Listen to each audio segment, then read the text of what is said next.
हम खबर देंगे आपको। IMF ने वजारत तजारत को 5 साल पुरानी गाड़ी दरामद करने की इजाज़त दे दी है। वजारत तजारत हुकाम के मुताबिक सितंबर 2025 से 5 साल पुरानी गाड़ी दरामद करने की इजाज़त होगी। तफसीलात जान लेते हैं इस पर। मुदस्सर अली राना हमारे साथ मौजूद हैं।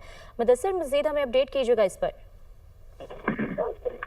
जी, IMF ने वजारत तजारत को 5 साल जो पुरानी गाड़ियां हैं उनकी इम्पोर्ट करने की इजाजत दे दी है और वजारत तजारत हुकाम ने सेनेट की कायमा कमेटी बगैर खजाना में ब्रीफिंग के दौरान बताया है कि सितंबर 2025 से 5 साल पुरानी गाड़ियां बरामद करने की इजाजत होगी, लेकिन ये जो 5 साल पुरानी गाड़ियां इम्पोर्ट की जाएंगी इन पर इजाफी 40% ड्यूटी आयद की जाएगी।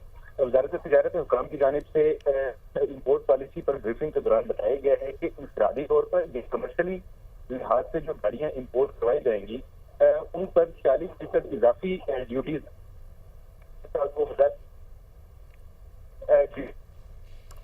ठीक है, बहुत शुक्रिया आपका मुदस्सर अली राना, आप हमें अपडेट कर रहे थे।